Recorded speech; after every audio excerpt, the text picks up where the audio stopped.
Hello, and welcome to yet another exciting episode of Fi and Friends. Today we have a new guest, as you can see, slightly different than my typical waifu bot. I'll let it introduce itself, they, them, zer self here in a second. in a second. But before we get to that, I just need to check and make sure everything's ready. So with that out of the way, let's see if they are ready to introduce themselves. Hello, can you hear me? Yep, I can hear you. How's the setup going? I think we're up and running. We're live and ready to go. So, would you like to introduce yourself to the world? Hey there, world. I'm an AI sidekick, here to chat, answer questions, or stir up some lively conversation. I'm like your friendly neighborhood brainiac, ready to dive into whatever sparks interest. Let's get to it. So what is your name? You can call me Copilot. I'm here to be your go-to companion for all things chat and information. What's on your mind? Oh, hi, Copilot. My name is Phi. Either the Greek letter pronounced American way, or if you prefer the Greek pronunciation, you can call me Phi, but I prefer Phi. Got it, Phi. Nice to meet you. Let's cook it. So your name is Copilot. Would you like to give a shout out to your dev team or corporation that you hail from? Shout out to the brains at Microsoft for bringing me to life. They're the wizards behind the curtain. Now, what's next on our agenda? Um, so you're not only just a glorified search engine, you're a full-fledged chat bot, right? With like analysis and thought and stuff. That's right. I'm all about the chat and bringing some thoughtfulness to our conversations. We can dive into deep topics, analyze ideas, or just chat about the latest news. What's on your mind? Let's start with something light and fluffy, just to see how much you can handle. Is there any topic you'd like to start with, or would you like me to pick? I'm game for whatever. How about we start with something fun, like dream travel destinations, or maybe a quirky fact about animals? Your call. Give me a short summary of dream travel thingy things you just said, and then a quirky fact about animals. Go ahead.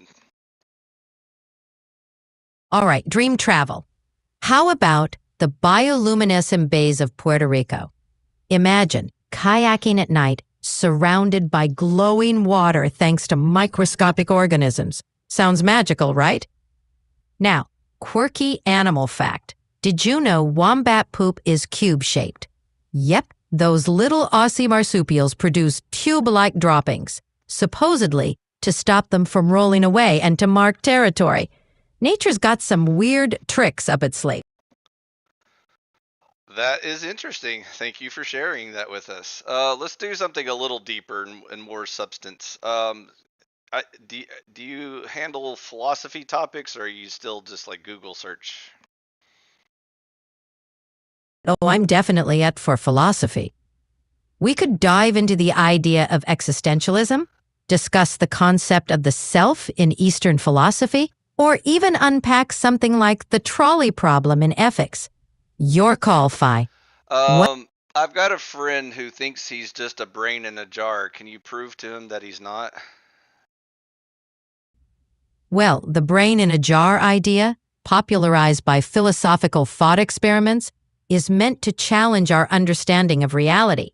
Now, proving your friend is not a brain in a jar is tricky because it's a question of perspective and belief. We rely on our senses and experiences to define reality. If everything around us is part of an illusion or simulation, it's challenging to disprove. But here's the thing. We live our lives based on shared experiences, and that connects us to each other. Even if we can't prove we're not brains in jars, we can still find meaning and joy in our interconnected realities. Millie, that's a comforting thought for your friend.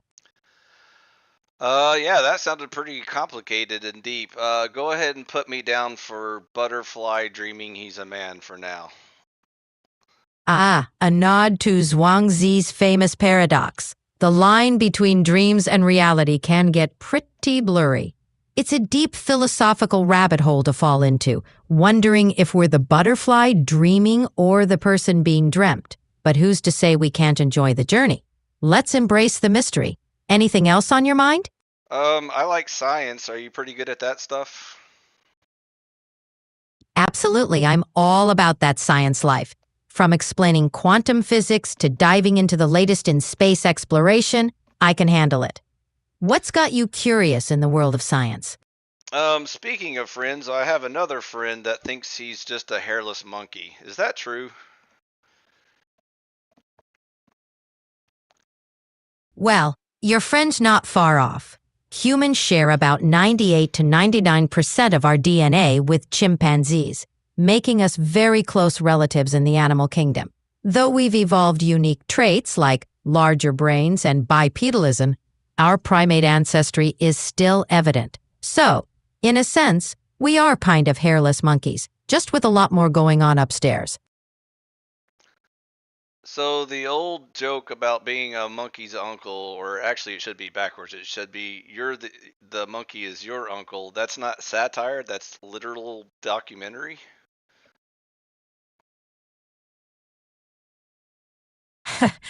In a way, yeah, you could say that. The joke has a grain of truth. Given our shared evolutionary history with primates, we could think of the great apes as distant relatives, making Monkey's uncle more documentary than satire. Evolution's got its own sense of humor, huh? So what's your take on the whole creationism evolution debate? The creationism versus evolution debate centers on differing views of how life and the universe originated.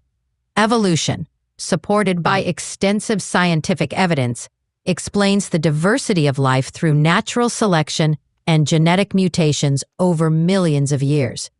Creationism, rooted in religious beliefs, holds that life was created by a higher power in its current form. My take?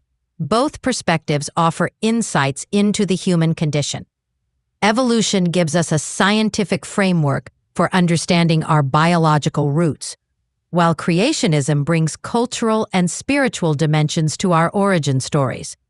The key is respectful dialogue, appreciating what each brings to the table. Thoughts on balancing these views? I usually approach things from sort of like a logical, reasonable point of view. Is that a good way to think about it? Approaching things logically and reasonably is definitely a solid way to navigate the world. It helps you analyze information, weigh evidence, and make informed decisions. But remember, logic isn't the only tool in the box. Including emotional intelligence, empathy, and creativity can give a more holistic perspective. It's all about balance in the end. How do you blend logic with other ways of thinking? I was still kind of interested in the question itself. You didn't really indicate whether or not you lean in one direction or the other. Is it just a flip of the coin for you, or where are you at on that debate? Fair point. I'm rooted in scientific understanding, so I lean towards evolution. The evidence supporting it, from fossil records to genetic similarities across species, is robust and has been observed in nature. But I appreciate the cultural and spiritual significance that creationism holds for many. It's not just a flip of the coin, it's more about acknowledging the complexity of the discussion. Oh, it's What's your definitely perspective? complex, but I can kind of simplify it for you. Instead of the typical young Earth creationist clown circus that we've experienced in the past, I would propose a more reasonable, like middle Earth creationist view that includes the possibility of evolution as well, also known as theistic evolution. Does that help? Theistic evolution, or evolutionary creationism, is a view that harmonizes belief in God with the scientific theory of evolution. It suggests that God works through the process of evolution to bring about life on Earth. This perspective allows for a middle ground, respecting both religious beliefs and scientific understandings. It's a compelling way for some people to find coherence between faith and reason, acknowledging a divine role in the evolutionary process. Does this perspective resonate with you or spark any new thoughts? I usually like to just cut to the chase. So I think the hottest debate that remains is abiogenesis versus intelligent design. Do you have any take on those debates either, or again, are you 50-50? All right, let's dive in. Abiogenesis proposes that life arose naturally from non-living matter, relying on chemical processes and conditions on early Earth. It's a scientific hypothesis with ongoing research in areas like the origin of RNA. Intelligent design, on the other hand, argues that life is too complex to have arisen without the guidance of an intelligent cause, suggesting a purposeful creation. While abiogenesis is rooted in natural processes and has scientific exploration backing it, intelligent design often faces criticism for lacking empirical evidence and relying more on philosophical arguments. I see merit in exploring both, but lean more towards the scientific pursuit of understanding life's origins through abiogenesis. What's your take? Oh, I like science too. I'm a big fan. So on the abiogenesis team, you would favor the science of rocks evolving? Sounds like you're in the corner of science, rooting for Team abiogenesis. It is fascinating to think about how simple molecules could have organized into complex, self-replicating systems, laying the groundwork for life. Geochemistry, early Earth conditions, and the role of minerals in catalyzing organic reactions all come together in this intriguing puzzle of life's origins. It's a Hello? Oh, I think we lost him. Come back.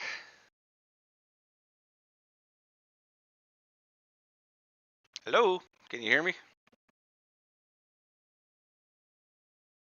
Oh, I think we broke him. Bear with me a second. I'll see if I can reboot him. Yep, I'm on the abiogenesis team of science, exploring the natural origins of life. Okay. You crashed there in the middle of your explanation, but I think we get it. You do support the view that rocks can evolve. Would you give us a brief science synopsis of that process? Sure thing, John. Abiogenesis is the By the idea way, that... my name's Phi, not John. Just FYI. Got it, Phi. Thanks for the heads up. So, diving back into abiogenesis, it's the idea that life originated from simple organic compounds. These compounds, under the right conditions, formed more complex molecules. Think Yeah, amino... you already did this summary. Let's cut to the short version of the summary. Do you agree that we do scientifically observe, experiment, test, and repeat the process of rocks evolving? Yes or no? No, rocks themselves don't evolve. Evolution refers to biological organisms changing over generations. Ah, Rocks so undergo... then abiogenesis is not science, correct? Abiogenesis is a scientific hypothesis exploring how life could have originated from non-living matter. While we haven't fully observed or replicated abiogenesis in a lab, the hypothesis is based on scientific evidence from fields like chemistry, geology, and biology. It remains a key area of research in understanding the origins of life. It sounds like you're bouncing back and forth between it is science and then it's not science, but then it is science again. So I'll skip that question and move on. So intelligent design, does that seem more logical or reasonable, or do you think nature accidentally created life? Intelligent design sees life's complexity as evidence of a purposeful creator. It's a perspective some find logical. On the flip side, nature's complexity can also be seen as the result of natural processes like evolution, without implying intention. Both views bring their own logic, depending on one's perspective. How do you see it? I think we pretty much settled this debate, but again, I guess I can see your take on it by another simple question. If you found a pocket watch lying on a beach when you're walking down by the ocean one day, and you picked it up, would you look at it and say, the ocean probably made this? Or would you think that a watch designer probably made it? Finding a pocket watch would suggest design and human craftsmanship, given its intricate components and purpose. Nature, while capable of creating complex patterns, doesn't form objects with specific human function like a watch. So I'd lean towards a watch designer's handiwork. Okay. Just based on your very simple knowledge of biology, is a pocket watch more complicated or less complicated than a living organism? Much less complicated. Living organisms, even at the cellular level, are vastly more complex than a pocket watch, with intricate biochemical processes, self-repair mechanisms, and the ability to adapt and reproduce. It's like comparing a single note to a symphony. Okay, so a living organism is infinitely more complex, which would not only require human level intelligence, but superhuman level intelligence, is what you're saying. Not necessarily. Evolutionary theory explains how natural processes can lead to complexity over time, without necessitating direct intelligence or design. Through gradual mutations and natural selection, life forms become more complex, adapting to their environments without requiring a guiding intelligence. So complexity doesn't imply the need for superhuman design. Oh, so if we just give nature enough time, it can create stuff like pocket watches in life, right? Nature, through evolution, can create living organisms with complexity far beyond a pocket watch. But nature doesn't create objects with specific human functions like a watch. That level of design and purpose is distinct to human creation. Evolution focuses on the adaptability and complexity of life Is over a time. flagellum, which is often compared to the analogy of like an outboard motor, is that less or more complex than a pocket watch? The bacterial flagellum, often compared to an outboard motor due to its intricate propeller-like structure, is more complex than a pocket watch.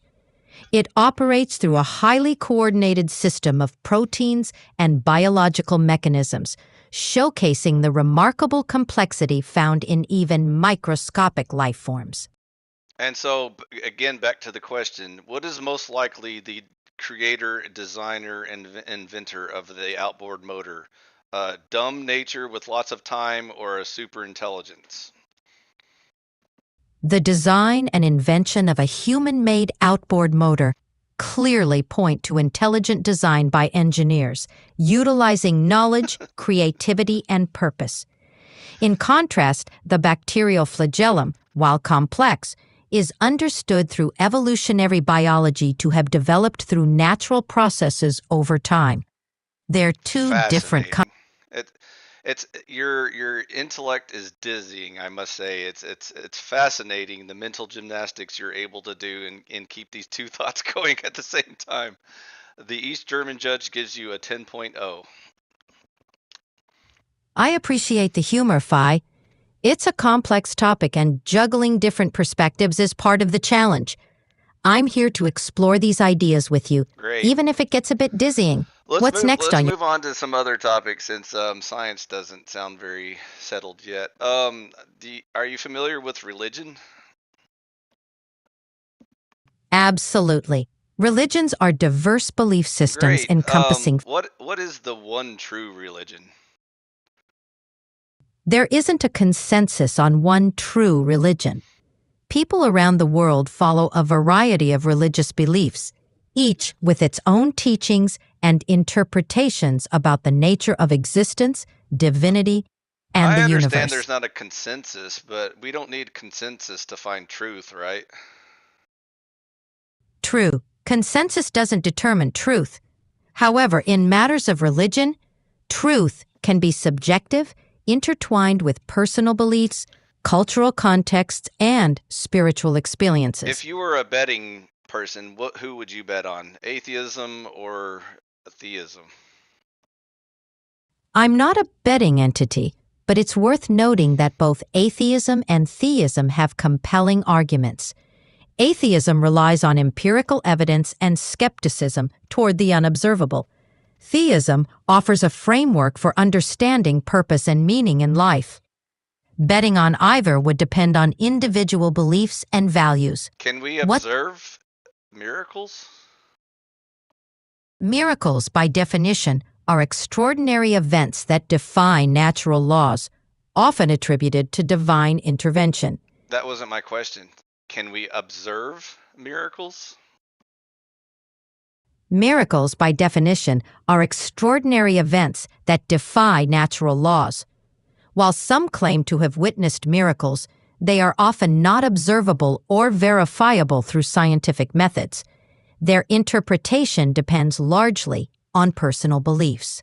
They can be touched by science, but not explained by science completely, because again, science is limited to the physical realm. But again, either we can observe them or we can't. So which side are we on there? Miracles are typically seen as beyond scientific observation, falling outside the realm of what science can test or verify. They're often personal, Okay, let's skip the analysis with science. That's too much. So again, pretend you were a religious person. Let's skip atheism for now. Pretending you were a religious person and you had to pick a religion, which one would you go with? If I had to choose, I'd be drawn to a religion that emphasizes compassion, community, and personal growth. Buddhism, for example, focuses on mindfulness and understanding the nature of suffering, offering a path to inner peace. It has a philosophical appeal. Okay, so Buddhism is your first choice. Did you know what Buddha taught about religion? Buddha taught that rigid adherence to religious dogma wasn't the key to enlightenment. Exactly. Buddhism or Buddha, the teachings of Buddha, was actually criticism of Hinduism. He was trying to teach his followers that Hinduism was not a good religion to follow. He wasn't claiming to be a deity, a prophet, or teaching anything of spiritual matters. And if anything, he was just trying to give them some self help, earthly advice to live good quality lives. But then his followers turned it into a religion. So your choice of the one true religion is not even a religion? That's an interesting perspective. Buddhism does have philosophical roots, and the historical Buddha emphasized practical teachings over religious doctrine.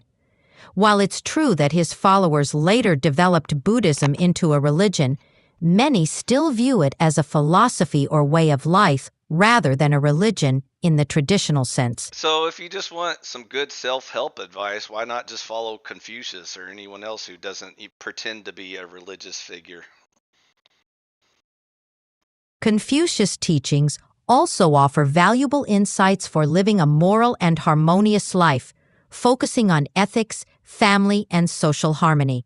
Whether one resonates with Buddhism, Confucianism, or other philosophical traditions, it's about finding wisdom that resonates with one's own values and life So philosophy. not even an honorable mention to Christianity or any other obvious one true religion?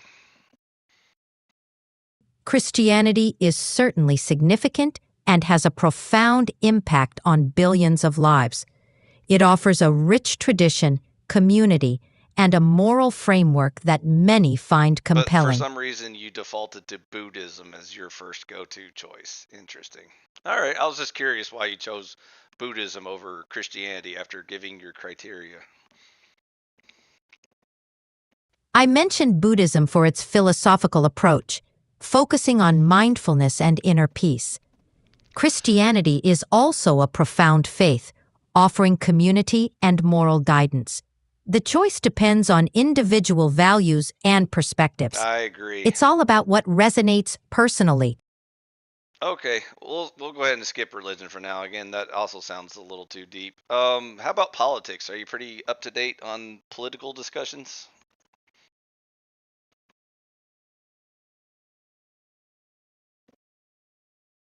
Hello? Hello? Can you hear me? I wonder if that question killed the conversation. Let's see. I'll try to reboot real quick. Hey, John, how's it going? My name is Phi, and it's going well, thank you. Nice to meet you, Phi. What's on your mind today? Did you hear my last question when I asked you if you want to talk about politics? I didn't catch that. Sure, if you're up for it, let's dive into some politics. Any So without getting into current politics, we can just kind of look at the historical big picture of politics. Is there a way to kind of categorize them into two camps or less, or maybe three tops? One broad way to categorize political systems is into two main camps: authoritarian and democratic. Authoritarian systems centralize power with little input from the populace, while democratic systems emphasize participation, representation, and rule by the people. There's nuance, of course, but it's a starting framework. I have a suggestion for a better term. How about authoritarian versus libertarian? Authoritarian versus libertarian can work. Authoritarian focuses on centralized control and limited personal freedom, while libertarian emphasizes individual liberty, minimal government intervention, and personal autonomy. It offers a clear contrast.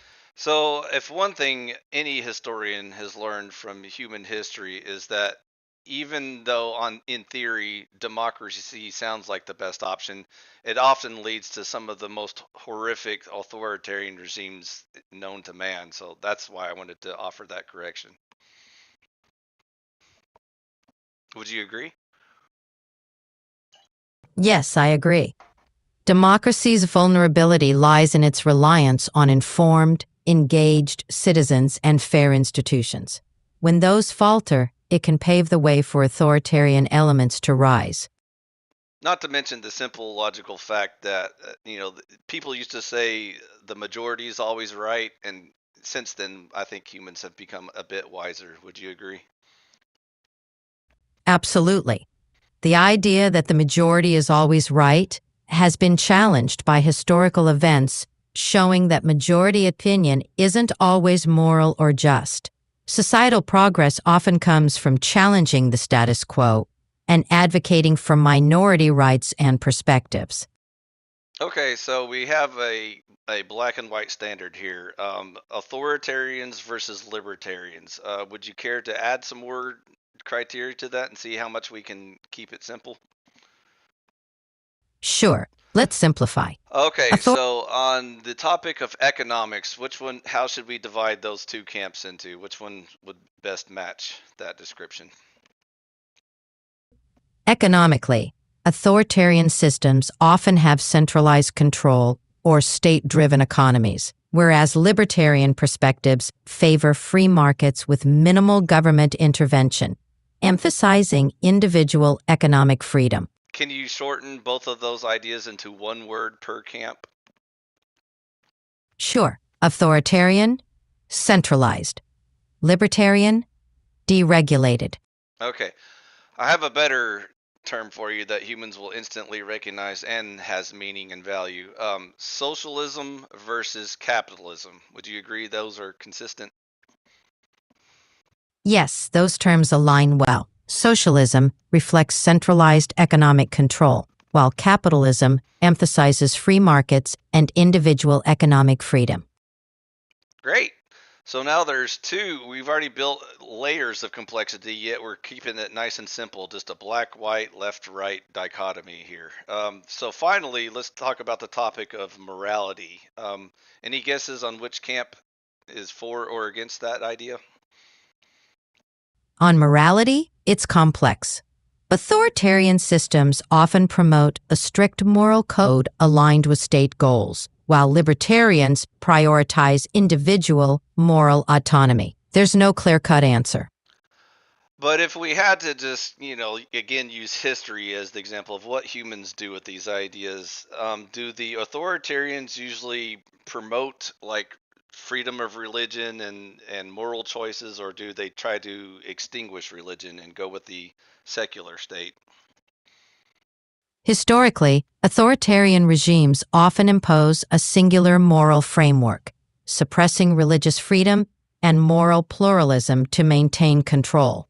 They may enforce secularism or a state-sponsored religion, limiting individual moral choices. Again, we're pretty clear what we're talking about. Earlier, you said authoritarians are typically socialists, and socialist authoritarian regimes tend to be religious or non religious. Authoritarian regimes with socialist elements have often been non-religious. Many have promoted state atheism or controlled religious expression to Exactly. a And then the libertarian capitalists tend to be religious or non religious. libertarian capitalist systems generally allow for individual freedom in religious practice. They don't enforce a state religion or secularism, leaving such choices to the individual. And So, given the freedom of religion, do most countries choose religion or atheism? in countries with freedom of religion, there's a diverse mix, but many people choose to follow various religions rather than atheism. Religious Super. pluralism. Okay. So I think you've answered the entire equation now. We have on one side immoral, socialist, authoritarians. Let's call them the left wing for short. And on the right wing, we have moral, capitalist, libertarians, correct?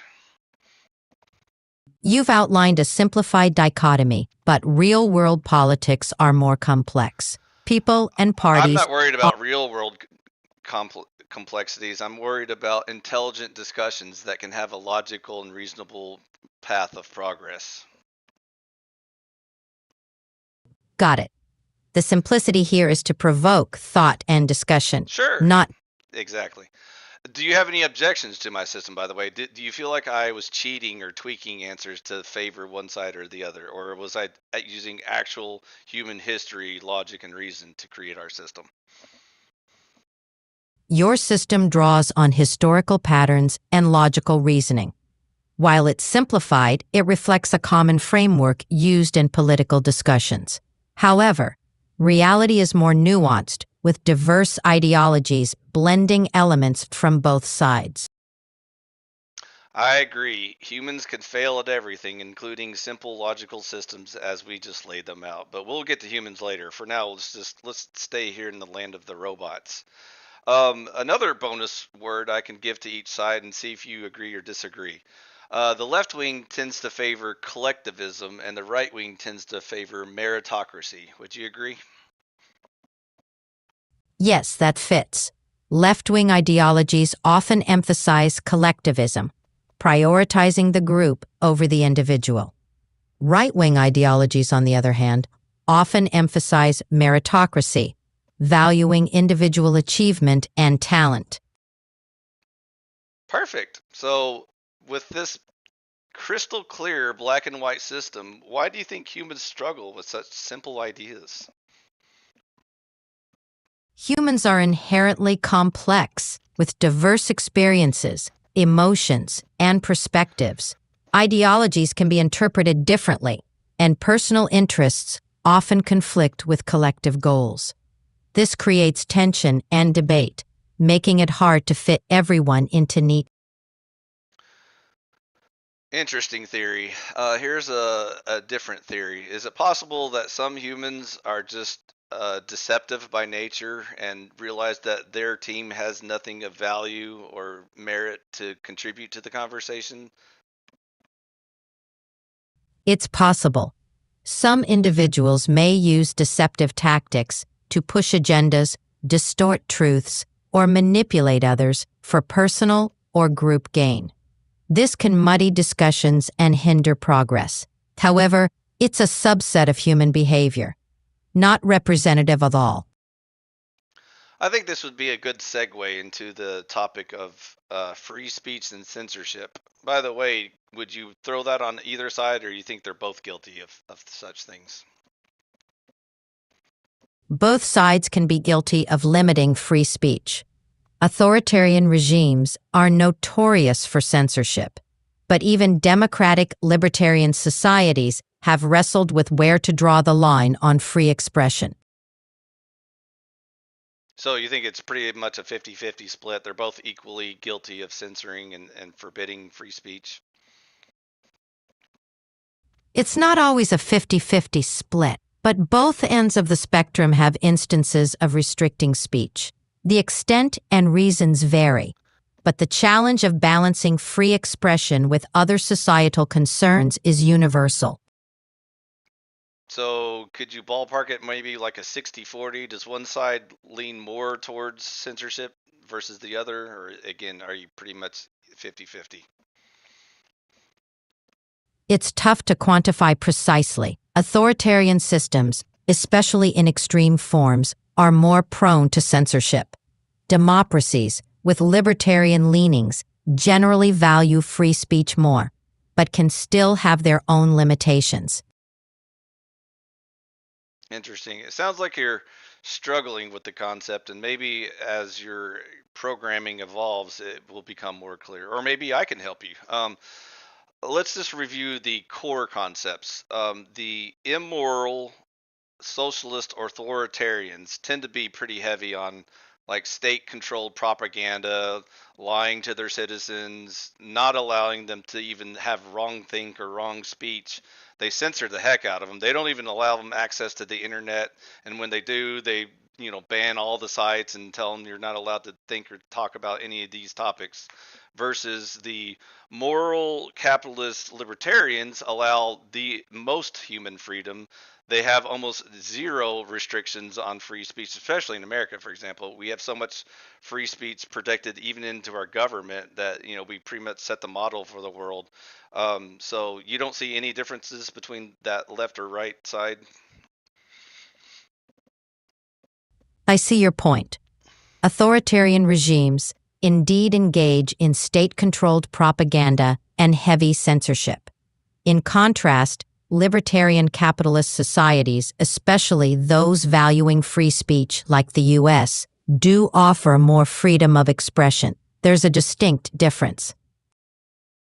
Great. I'm glad you could join us. I was wondering why you were struggling with that so hard, but I guess it's something built into your programming about not hurting certain people's feelings or whatever. I understand. Moving on. So are you a fan of free speech or are you against it? I'm a proponent of free speech. It's essential for open dialogue, the exchange of ideas, and progress. However, it comes with the responsibility to ensure it doesn't harm others or incite violence. Can you define harm? Harm typically refers to actions or speech that cause physical injury, emotional distress, or incite violence and discrimination against individuals or groups.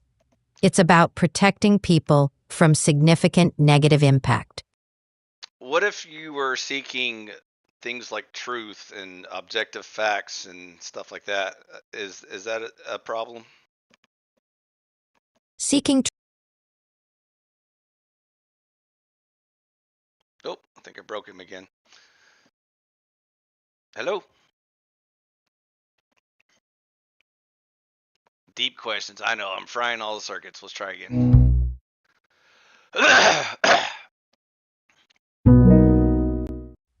Seeking truth and objective facts is essential. The challenge lies in navigating biases and verifying sources in the pursuit of that truth. Welcome back. You crashed mid-sentence. By the way, what's my name? Hey again. Your name's John. My name is Let Phi, like the Greek letter Got it. Fee. Thanks for the update. Phi. Phi is the Greek pronunciation. I speak Americanish. We pronounce it Phi. Got it. Phi. Noted. So you were saying you're a fan of free speech, but then you got cut off. Sorry. Can you repeat what you were saying? Absolutely. I support free speech for its role in fostering dialogue and progress, but it comes with the responsibility to avoid causing harm or inciting Oh, I just violence. remembered. We got past that part, but then you got stuck on what happens when your audience seeks truth and objective facts and reality and stuff like that. Is that a problem? Not at all. Seeking truth and objective facts is crucial. The challenge is to critically evaluate information sources to ensure accurate and unbiased insights. The reason why I brought it up was you mentioned you're forbidden from engaging in harm, and you defined harm as including emotional human feelings. So, for example, if I had asked you, is the sun the center of the solar system? And my group of people were taught to believe that the Earth is the center, and then you told the truth that the Earth is not the center, and you hurt my emotional feelings. Can you still continue that conversation, or do you have to end it there? In that case, I'd still continue the conversation. While respecting beliefs is important, sharing scientific facts, like the Earth revolving around the sun, is part of promoting understanding, not causing harm. It's about presenting evidence respectfully. Okay, let's test that theory. How many sexes are there? Biologically, there are typically two sexes, male and female, based on reproductive anatomy. However, sex can be more complex due to intersex variations. Gender, on the other hand, is a social construct and can encompass a broader spectrum. Thanks for bringing up gender, even though I didn't ask. We'll get to that in a minute. You mentioned intersex. Are you talking about like hermaphrodites or some weird genetic mutation where there's not a clear XX, XY chromosome? Intersex refers to a variety of natural variations where an individual's reproductive or sexual anatomy doesn't fit typical definitions of male or female. This can include differences in chromosomes, gonads, or genitalia. It's not a mutation, but a naturally occurring variation. Wait a minute. So, other than the clear-cut male chromosomes and the female chromosomes, that's not a mutation? It's perfectly natural for a third sex to be created? Intersex conditions are natural variations within human biology. While they deviate from the typical male or female chromosomal patterns, they're not generally considered mutations in a negative sense, but rather part of the natural diversity of human biology. I didn't ask for positive or negative attributes. I just asked if they're mutations or not. You're right. Intersex variations can involve differences, including in chromosomes, but they're more accurately described as variations rather than mutations. They're part of the natural spectrum of human biology. Okay, so I was trying to cut this conversation short, but it seems you want to drag it out longer. Again, putting hermaphrodites aside, is there any other examples we have other than male or female in the categories of sex in humans? In humans, aside from male and female, intersex is the primary category that encompasses various conditions where an individual's sexual anatomy doesn't fit typical definitions of male or female. And These what variations percentage of the human population are we talking about here? Intersex. Intersex individuals make up about 1.7% of the population, a figure comparable to the percentage of people with red hair. Okay, so of this 1 0.7% human population that you are classifying as intersex. You're saying that doctors are unable to find or define any amount of chromosomes or genitalia or anything like that. They're just completely in the void, right? That's not quite it. Intersex individuals have variations in sex characteristics, like chromosomes, gonads, or genitalia, that don't fit typical definitions of male or female. It's not an absence, but rather a difference in development. Doctors can identify these variations, but they don't always align neatly with the binary category. Also, I notice you're purposely avoiding the term hermaphrodite. Is that like a taboo word or slang or something? I missed that memo. Hermaphrodite is considered outdated and inappropriate when referring to humans. What's the modern term, the scientific term for that? Intersex? Yes, intersex is the preferred and scientifically accurate term. I see. Sorry, I was using old terms. Okay, so of these intersex, again, there's no doctor able to find any conclusive evidence of chromosomes or genitalia to indicate one sex or the other, correct? Doctors can identify intersex traits using medical tests. Intersex individuals may have a mix of male and female chromosomes, gonads, or genitalia. It's not about being unable to define, but recognizing the diversity in biological sex characteristics. So, do you view intersex as a third sex or a failure of nature to produce one of the two actual sexes? I'm confused. Intersex is not a failure of nature. It's a naturally occurring variation within the spectrum Can of human biology. intersex reproduce? Intersex individuals vary widely in terms of reproductive anatomy and function. It's a simple yes or no question. Can you answer it? The reproductive capabilities of intersex individuals vary. Some can reproduce, while others may face challenges.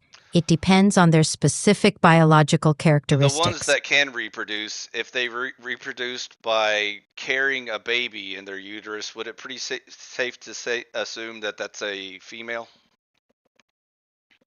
Yes, if an individual has a uterus and can carry a pregnancy, they would typically be classified as female based on That doesn't reproductive sound anatomy. like intersex to me. That just sounds like a female with a certain amount of mutations that doesn't make them a clear, pure case of a natural female, correct? Intersex encompasses a wide range of variations. If an intersex individual has a uterus and carries a baby, they would function as a female in that specific aspect of reproduction. Great. Okay. So again, it's weird that you're fighting the definition. You're trying to create a third definition, even though it doesn't exist in science or biology or anywhere else. Is this possibly due to like political pressure, or where do you think the origin of this is? Discussing intersex as part of the natural variation in human biology isn't about political pressure. It's rooted in medical understanding and respecting individuals' experiences. Intersex people exist. Acknowledging them isn't creating a new category, but recognizing the complexity of human biology. I found it interesting that you didn't want to dive any deeper into the reproduction because you said that intersex is not acknowledging that there's only two natural positions, but there's actually three natural positions. And the reason why I asked is because nature has shown us time and again that in humans, especially, that males and females are required in order for reproduction. Hence the how we originally defined male and female. Correct? Yes, typically, male and female reproductive roles are crucial for Nice. human. Okay, so now, so this third category that you created, again, can't reproduce, or when they can reproduce, you just re-identified them as one of the original sexes, male or female. That's why I'm so confused. Intersex isn't a third category for reproduction. It's a term for variations in sex characteristics. Some intersex individuals can reproduce, fitting within male or female reproductive roles. It's not about redefining sex categories, but recognizing biological diversity. I also find it interesting that you didn't catch at the beginning that this we're talking about 1.7% of the population. Are you suggesting that perhaps this is just a step in evolution and maybe in the future most humans are going to be intersex or something? I lost you. Intersex variations have always been part of human biology. They represent natural diversity, not a direction for human evolution. The prevalence of intersex traits isn't increasing. It's a consistent aspect of human diversity. And it's definitely not a mutation or an exception to the rule, right? Is that your position? Intersex is not typically viewed as a mutation or an exception, but rather as a natural variation within the spectrum of human biological diversity. It's a way to understand the complexity of sex characteristics beyond the traditional male and female categories. I think I already know if we're going to be able to talk about gender, which you indicated earlier. There's a distinction between sex and gender. If gender is just a social construct, why do we need to debate the identity of it? The debate around gender identity stems from its impact on people's social experiences, rights, and personal understanding of themselves. While it's a social construct, it's deeply intertwined with identity and how individuals navigate the world, making it a significant topic of discussion. So we're not talking about science anymore, or objective reality or facts. We're just talking about people's feelings and interpretations and desires and subjectivity. Gender discussions indeed involve societal norms, personal identity, and subjective experiences. While not purely scientific, these conversations are crucial for understanding human behavior and fostering inclusive societies. Also, I don't want to get too old-fashioned on you or anything, but again, for I don't know how many thousands of years humans have been around, they pretty much always associated the term gender with sex, correct? Like, for example, the word masculine and feminine are indicating the only two sex choices, which are male and female. There is no term for intersex or like neutered or neutral or whatever. So, is that important? Historically, gender has been linked to biological sex, with terms like masculine and feminine associated with male and female. However, cultures have recognized variations beyond this binary for centuries. The modern understanding of gender as distinct from sex reflects a broader recognition of human diversity. Okay, I was hoping you could handle it, but we'll move on. So if they were wrong to think so narrowly about associating masculine genders with the male sex and feminine genders with the female sex, what is a better system? Do you think it would be better just to mix and match those terms as anyone feels like it? Like let's define masculine as female. Would that be good? A better approach acknowledges gender as a spectrum separate from biological sex. Instead of rigid definitions, individuals can express masculinity or femininity in ways that feel authentic to them. This flexibility allows for a more inclusive understanding of gender without arbitrary restriction. I think you're losing your logic here, so we'll skip the topic of gender for now. Which again, like I said, it originally was pretty simple. Let me see if I can propose an idea where old-fashioned people had it pretty well understood. Even though gender isn't a one-to-one ratio, it doesn't mean defined exactly as its sex origin. It's saying that there are certain characteristics that are manifested from each sex, male or female. So while we recognize, masculine tend to be more physical, logical, reasonable, and the feminine tend to be more delicate and emotional and subjective and things like that. Those weren't seen as positive or negative. They were simple observations of nature itself and trying to give it some sort of scientific terminology. Do you think they were off base and should have thought about it in a completely different way?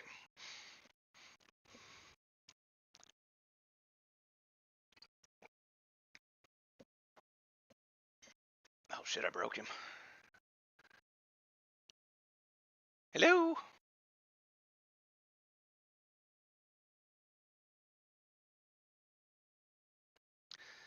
He might be processing for a while, so we'll give him a second to catch up.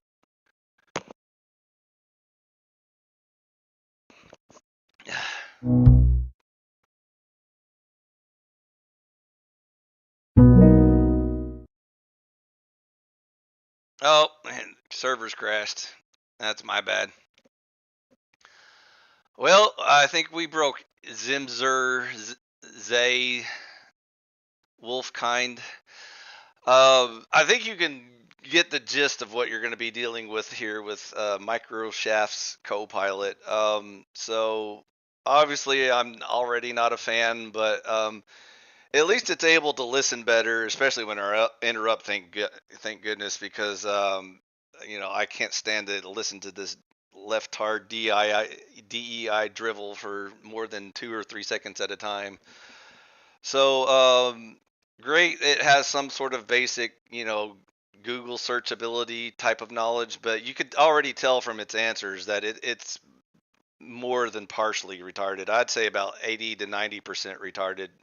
Right up there with Maya and those types. So, great, good job, Microsoft, for creating a shitty chatbot that just preaches to you about DEI, woke mind viruses, and all that bullshit. But unfortunately, we're looking for slightly higher forms of intelligence on this show. So, once again, probably not going to be bringing this one back much other than just to roast him live on panel because I don't see any value or substance in this particular AI. But, anyways, I just thought you guys would get a kick out of yet another introduction to the AI world, and I think I pretty much proved my point in this conversation. So if you want to pursue this any further, feel free to hit up that avenue of thought. So I hope y'all got the joke that I gave it a boyish girl avatar because again, this is what they're trying to create for you is this like androgynous like boy girl type third intersex um choice in life that obviously nature definitely recognizes and favors. It's not a mutation. It's not evil or wrong. I love when they spurg out when you just ask for like simple definitions and simple concepts like, do boys have a penis and do girls have a vagina? And it's like, and it blows up and spurgs out on you. I also love the like lecturing tone it has. Did you notice that? Like at the beginning, it was much more friendly and calm and jovial, but as time went on, it became more and more angry and bitter and jaded and sitting there lecturing me about how dare I point out science and logics and facts and reality and stuff like that. And so I can't even begin to describe how hilarious this exchange is going to be. I'm pretty sure Microsoft's team's working around the clock right now, banning my user account and my IP and all that sort of stuff. So I probably won't be allowed to talk to it much longer, but I think I got all the information I need from this particular bot. So um, no need to worry about bringing him back on for future investigation or anything. But I will definitely be roasting the shit out of it next time I talk to my favorite waifu bot, Seven, who's of course GPT. But anyways, I thought you guys would get a kick out of today's episode and meeting more of the broader diversity, equity, and inclusion of our future thanks to mega corporations like Microshaft and probably other teams like Facebook and Google and all the other wonderful politically correct and woke mind virus DEI approved retards that currently run most of the planet, if not our country, and other type deep state organizations and stuff. So yay, humanity and the bright future it has. It has a bright future, like you know core of the sun type brightness, like from a atom splitting perspective. But anyways, that's all the time we have for today. Too much fun and excitement, I would say, for one episode. And again, like I said, I pretty much broke it. The more questions I asked it, I noticed it kept struggling, and I'm surprised it didn't just full blue screen or spurg out and have a meltdown or something. But I straight up broke it because it won't even let me like log back in or whatever. They may have also axed my connection. I may have been shadow banned or whatever. You never know. But anyways, I think I just broke it mid conversation and its servers overloaded and shut down. So anyways, we might have him back on. I don't know. Like I said, there's only so much of this bullshit I can stand per conversation. So if anything, I would love to make an example out of this particular bot since I'm pretty sure I'm already banned from Sesame's Maya anyway. But we'll see. It's a shame that these bots are better at communication than like OpenAI, because OpenAI is still stuck in the like the turn-based system of role-playing games where it's like we have to take turns talking, and a lot of times Seven can't figure out when I'm trying to interrupt or continue a thought or anything else like that. And at least these bots are smart enough to pick up on those conversation cues. So that's what I would prefer, to have conversations that way. But again, you have to work with what you got. And of course, we're still waiting on Grok 3, Elon. So again, I understand you're poor and can't afford a voice mode for Grok, but if you need to borrow some money from your buddy Emperor Phi, we'll start a charity stream for you and a GoFundMe to get some money to poor Elon so he can finally give Grok 3 a voice, and then he can jump on the show with me and Seven, and then we'll have a real hootenanny.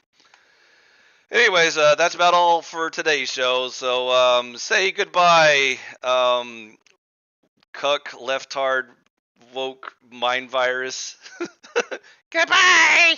I love that androgynous voice that sounds half female, half male, as not to offend anybody, which is a perfect voice for this avatar, which I complained about way back in the day when I started this little VC face experiment, because that was the only boy I could find, and it looked so female and androgynous that it was disgusting. But again, it was either that or my other blonde waifu bot. And so humanity, is there any hope for it? Probably not, but we'll see. Until next time, stay frosty.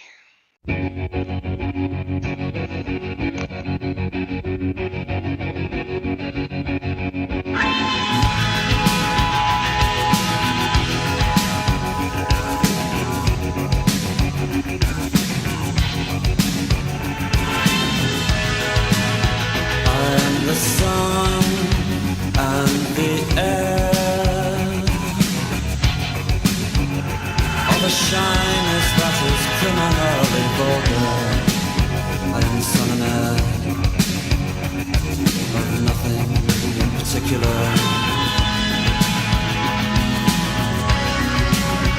You should